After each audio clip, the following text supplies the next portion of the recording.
Bonjour, bonsoir, chers auditeurs. Nous nous retrouvons donc aujourd'hui pour le premier épisode de Débat et Société, présenté par Fantine Bédag et moi-même, Yatana Mars. Bonjour Fantine. Bonjour.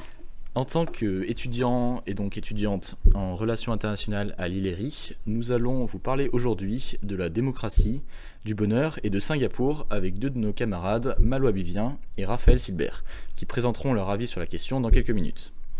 Alors, dites-nous Fantine, quel lien y a-t-il entre la démocratie et le bonheur avec l'exemple de Singapour ? Quand je vous parle de Singapour, vous pensez sûrement à un modèle de société. Une ville moderne, riche, belle et sécurisée. Cependant, Singapour, c'est aussi l'un des taux d'exécution capitale par habitant le plus élevé au monde avec environ 420 détenus pendus entre 1991 et 2004, selon Amnesty International. La politique de Singapour a pour cadre un système républicain, un régime parlementaire, mais qui n'est pas considéré comme étant un régime totalement démocratique. Il est considéré comme un régime hybride, et ce pour plusieurs raisons. L'État contrôle la société civile, donc les médias d'information. La peine de mort, elle est fréquente et elle peut être appliquée pour certains crimes. La liberté d'expression est menacée par le régime. Les médias internationaux et l'opposition politique sont visés par cette menace. Et enfin, les manifestations telles que les grèves ne sont pas autorisées. Et nous allons tout de suite vous présenter un interview que j'ai réalisé avec Guillaume Lecey. Bonjour Guillaume, vous avez travaillé à Singapour pendant 2 ans au contact des Singapouriens. Vous pouvez commencer par nous expliquer votre vision de l'État à Singapour.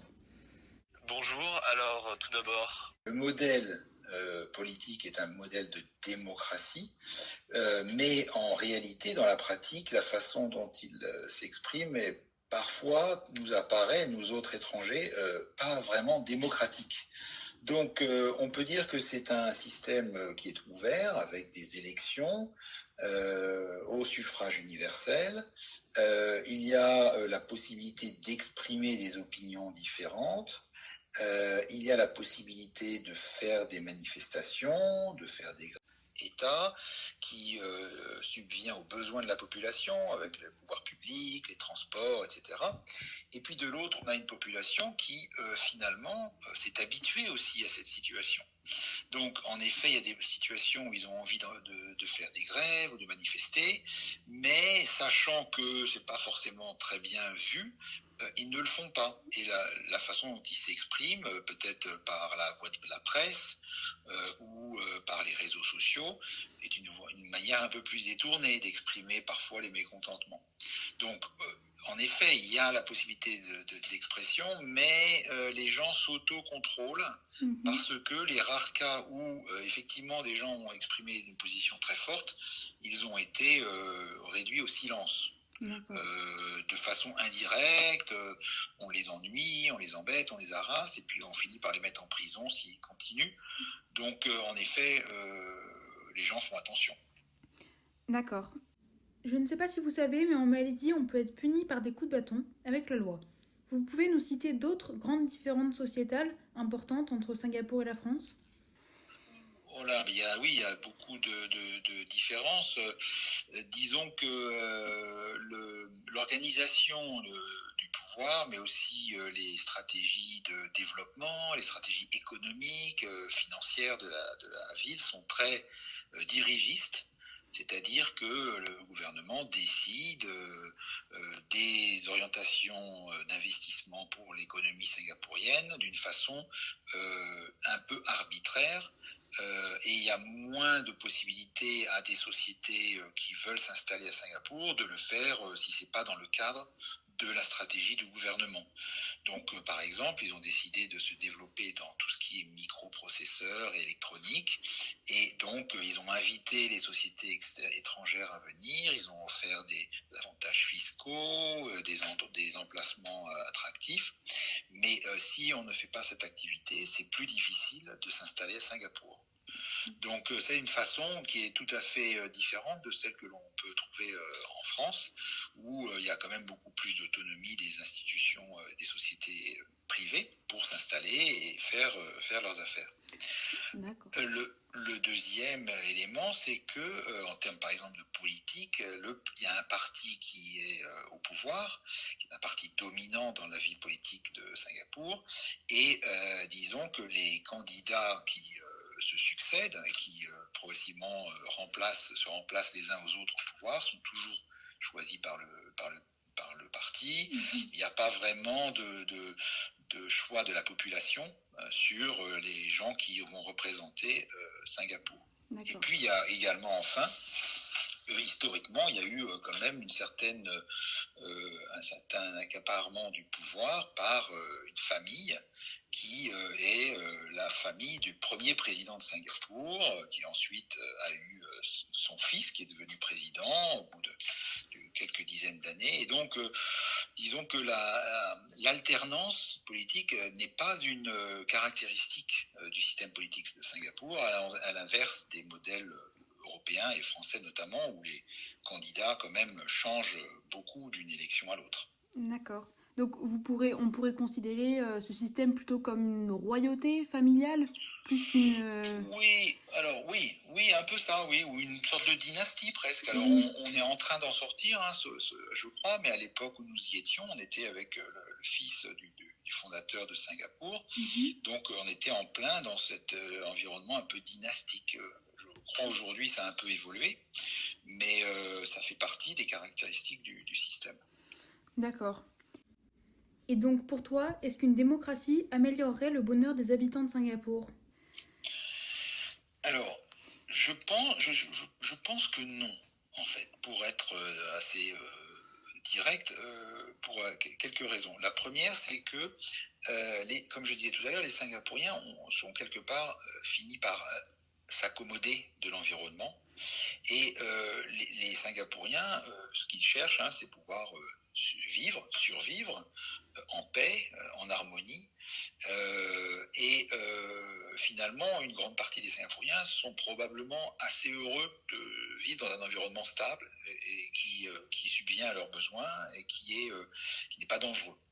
Mais il est vrai qu'une partie de la population un peu plus contestataire, peut-être un peu plus intellectuelle, et qui aura envie d'exprimer des opinions qui évoluent avec le temps, ils veulent changer, etc. Et ceux-là seront peut-être moins heureux dans un environnement où ils n'ont pas une totale liberté d'expression, et ils se sentiront frustrés, etc. Donc la démocratie en général doit permettre à tout le monde de pouvoir s'exprimer, donc d'essayer d'atteindre les objectifs de bonheur, de béatitude des gens, hein, la paix, la liberté d'expression intellectuelle, la liberté d'orientation de toutes sortes, la sécurité. Et bien là, à Singapour, on a presque tout, sauf un peu cette liberté d'expression qui finalement contraint un petit peu, je pense, le bonheur des gens, d'une certaine façon.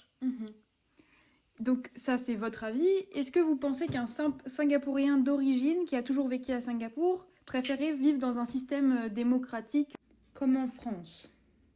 Alors, je dirais que c'est pas forcément ni l'un ni l'autre. En réalité, je pense qu'ils seront globalement satisfaits de l'environnement à Singapour, car il y a beaucoup plus de points positifs liés à cette situation de stabilité, de sécurité, que de points négatifs liés au fait que c'est difficile d'exprimer des idées très différentes.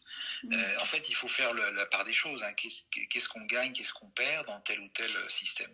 Et en plus de ça, il faut bien aussi reconnaître que depuis quelques dizaines d'années, la façon dont les démocraties européennes, américaines ou celles que l'on considère comme des démocraties évoluent, n'évolue pas forcément dans le très bon sens. Hein. On a vu aux États-Unis, on a vu dans certains pays d'Europe, au Brésil, des gouvernements un peu plus autoritaires, un peu plus sectaires, un peu plus qui remettent en cause les principes fondamentaux d'une certaine liberté. Et donc maintenant, certaines personnes à Singapour ou dans d'autres endroits un petit peu plus disons organisées, finalement se trouvent pas trop mal loties là où elles sont, pour éviter que ça devienne du chaos. D'accord. Donc je pense que les Singapouriens doivent s'estimer relativement satisfaits de leur situation politique, même si c'est pas une démocratie à 100%. D'accord. Et est-ce que vous pensez que Singapour, il est voué à devenir un régime totalitaire ou autoritaire ? Non, pas forcément, parce qu'il y a la pression de l'extérieur qui fait que globalement encore, on a tendance, le monde entier a tendance à essayer d'éviter que les les régimes totalitaires se multiplient, Mhm. mais qui sait comment les choses vont évoluer, hein, ça dépend des gens qui prennent le pouvoir, ça dépend des voisins. Est-ce que la Malaisie, l'Indonésie vont évoluer dans cette direction aussi, vont devenir menaçants ou pas? Enfin, toutes ces situations-là font que le système va peut-être évoluer, mais pour l'instant, une chose est sûre, c'est que les Singapouriens ont un niveau de vie qui est le plus élevé en Asie du Sud-Est, et par conséquent, ils sont de cette façon-là, ils sont de ce point de vue-là assez satisfaits, puisqu'ils ont un niveau de vie bien plus élevé que les voisins malais ou indonésiens ou vietnamiens, et du coup, ils peuvent l'attribuer aussi à leur système politique. D'accord. Grâce à cela, ils arrivent à aussi devenir parmi les plus riches de la région. Et vous pensez pas que cette richesse, elle revient particulièrement au gouvernement ou aux étrangers qui viennent implanter leur business qu'aux Singapouriens qui sont là d'origine? Oui, plutôt aux Singapouriens. Ah oui? C'est-à-dire que le régime de Singapour n'est pas... Alors, on ne peut pas dire on ne sait pas s'il est corrompu, mais il n'est pas connu pour être corrompu. D'accord. C'est-à-dire que la richesse, elle est quand même, elle reste à Singapour et elle les diffuse dans la société singapourienne. Mais pas de façon totalement égalitaire tout de même. C'est-à-dire qu'à Singapour, il y a les Singapouriens de souche, ceux qui sont nés sur l'île, qui sont majoritairement chinois d'origine. Et puis, il y a les gens qui sont venus de l'extérieur, hein, les Malais qui viennent travailler.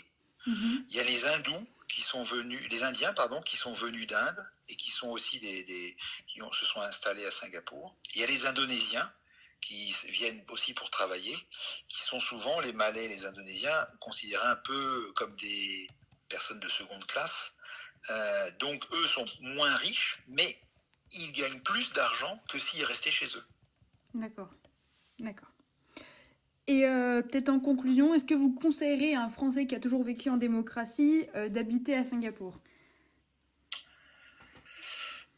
Disons que je pense que oui, je conseillerais pour aller voir un peu et prendre l'expérience de cette situation-là. Par contre, je pense qu'au bout de quelques années, on sent le poids de ces restrictions un petit peu d'expression, de commentaires, etc. Et on se sent un petit peu hors du système et par conséquent, on n'a pas toujours, nous-mêmes, on a eu envie d'aller ailleurs en fait. On s'est retrouvé un petit peu étriqué en fait dans le système. D'accord. Parce qu'on vous a déjà forcé la main dans votre entreprise relativement, à cause du gouvernement? Pas du tout. Pas du tout. En fait, je ne peux pas dire si ça arrive ou pas, mais nous, notre activité était dans les relations avec des consommateurs, lambda. Peut-être que les sociétés qui font affaire avec le gouvernement ou avec des gros contrats, etc., peut-être eux ont des situations particulières, mais nous, on n'a jamais eu de problème. D'accord. Bon, merci beaucoup. Est-ce que vous auriez un dernier mot sur cette...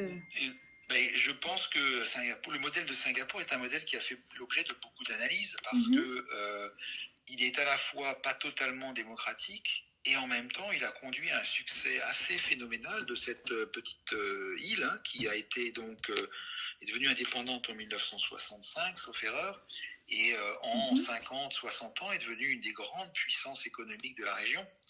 Et c'est en partie dû au système politique. Donc voilà, c'est un peu un paradoxe, Singapour, mais c'est parfois même un modèle pour les autres pays de la région. Donc il y a quand même des aspects assez positifs au final. D'accord.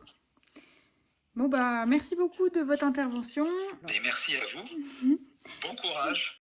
Cette interview nous aura apporté plus de clarté sur la situation à Singapour. Nous visualisons bien, maintenant, le paradoxe entre le bonheur et la démocratie. Merci Fantine pour cette interview très intéressante et enrichissante. Maintenant, Malo et Raphaël, qu'en est-il pour vous, vous qui avez bien étudié le sujet? Que pensez-vous? Est-ce que la démocratie est-elle nécessaire au bonheur? Raphaël, vous pouvez commencer. Bonjour Fantine, bonjour Yatana. Donc, mon point de vue personnel est que la démocratie n'est pas nécessaire au bonheur et que des sociétés peuvent se développer hors de ce système politique et de ce régime politique. Bonjour Yatana, bonjour Fantine. Alors moi, contrairement à mon confrère, je pense qu'au contraire, la démocratie est nécessaire pour assurer le bonheur dans une société. Très bien, merci beaucoup. Au moins les positions sont claires. Avant de se demander si la démocratie est donc nécessaire au bonheur, on peut peut-être commencer par à réfléchir au bonheur lui-même, à comment vous définissez le bonheur et s'il n'y a pas finalement plusieurs types de bonheur. Alors, le premier élément que nous devons poser est que la politique d'un pays est théoriquement menée dans l'objectif d'augmenter le bonheur total de la population. Donc l'intérêt du sujet, c'est à l'échelle collective, avant l'individu. Le mot bonheur dérive de deux mots latins, donc bonum et augurum, qui sont lentement transformés en bonheur en ancien français. L'idée de bonheur est donc originaire d'Europe. Elle a une teinte civilisationnelle et elle ne vient pas de nulle part. Le bonheur est un concept culturel.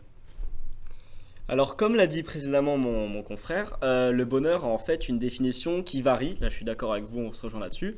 Elle n'a pas la même forme selon les différentes civilisations et cultures. Donc mon approche serait évidemment influencée par ma vision européenne du bonheur, qu'est-ce que ça représente pour nous. Et je pense que ce sera aussi le cas de Monsieur Silver, mais je tâcherai néanmoins de rester le plus objectif possible, comme tout sociologue qui se respecte. Vous, Malo, donc, qui pensez que la démocratie est nécessaire au bonheur, en quoi pensez-vous que la démocratie participe au bonheur ? Alors pour moi, la démocratie, ça permet tout d'abord plus de liberté, avec un plus large choix pour le peuple. Le peuple va donc être plus satisfait car il peut faire en fait ses mesures, il les choisit. La démocratie est aussi synonyme avec pouvoir exprimer ses idées, son point de vue. Et en fait, moi, je vais plutôt m'orienter là-dessus sur la démocratie participative. Donc, c'est quand en fait la conscience civique de chaque citoyen va être stimulée, parce que chaque citoyen va être amené à à donner et à développer son opinion sur les projets des personnes élues. Si chacun est libre de donner son opinion, ça doit toujours être fait dans le respect évidemment. Et le débat, en fait, il ne va pas être envisagé comme une remise en question de la parole des experts. Donc par exemple la parole du président, des ministres, mais comme une mise en commun des savoirs de chacun pour trouver des solutions meilleures. La conscience civique des citoyens est d'autant plus présente qu'ils se sentent écoutés en fait. Peu à peu ils vont prendre conscience de leur capacité à exercer cette conscience civique. Et cet enjeu, c'est la construction de la citoyenneté même, c'est-à-dire d'amener chaque individu à se sentir un membre à part entière de la société et dans ce cas de sa commune, pour ce qu'il implique dans la vie politique de sa ville. Pour résumer, en fait, la démocratie, elle va aider à ce que les citoyens se sentent utiles et impliqués dans la société, ce qui apporte du bonheur. Car quel bonheur y a-t-il quand on a ce sentiment de ne rien apporter à la société dans laquelle on évolue ?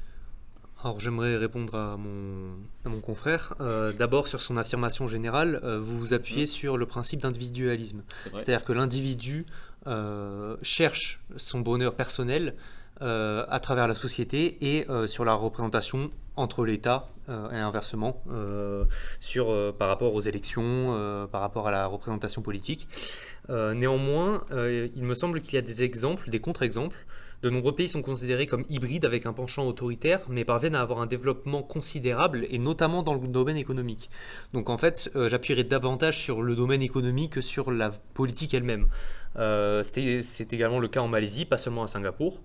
Et ce type d'État favorise le développement économique qui devient très attractif au niveau régional et mondial.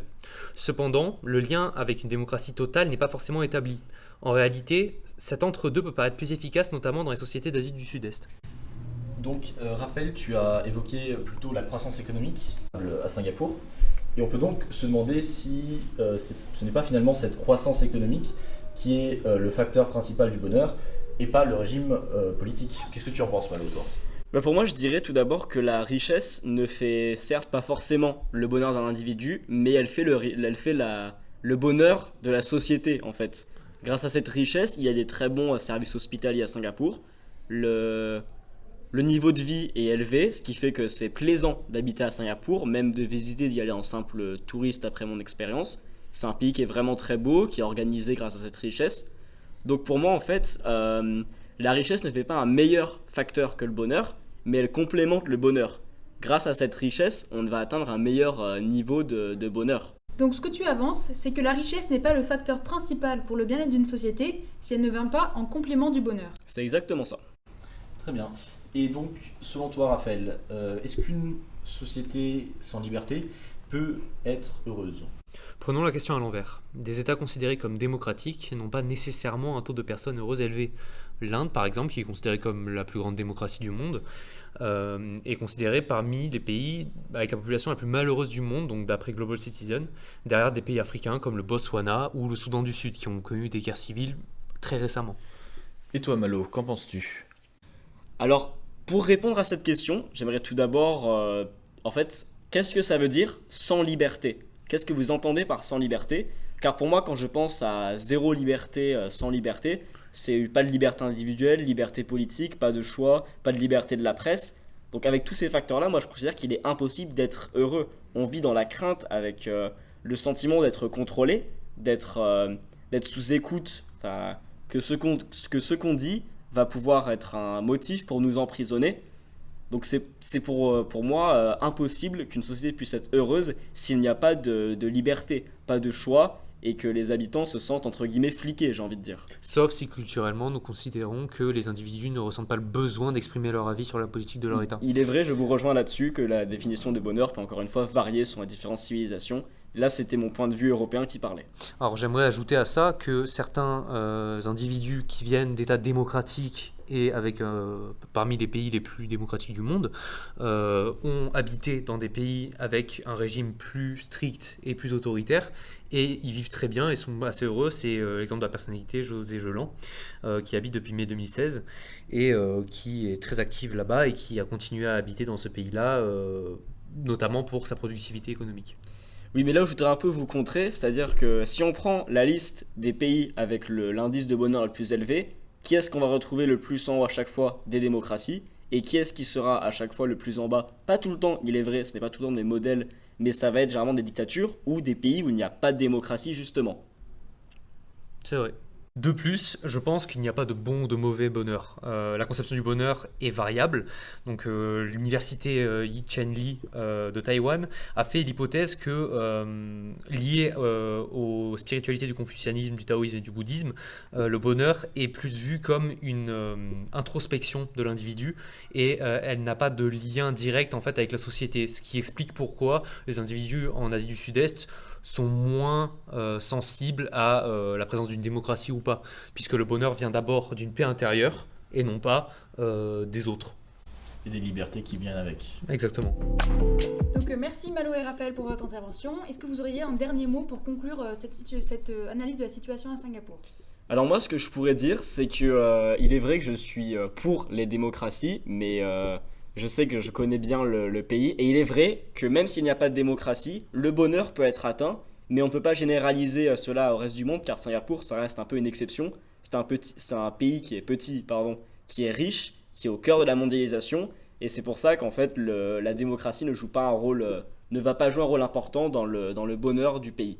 Je suis d'accord avec vous et d'ailleurs je vais dans votre sens et dans votre argumentation qui est que de nombreuses démocraties dans le monde ont des individus et une population heureuse par leur système politique, mais je pense que le bilan que nous pouvons faire de nos deux points de vue, c'est que il y a toujours des cas particuliers en fonction des États, en fonction de la culture, en fonction de la zone géographique, du contexte, et que nous ne pouvons pas généraliser en fait le lien entre la démocratie et le bonheur. C'est comme le bonheur, la définition peut varier à la civilisation.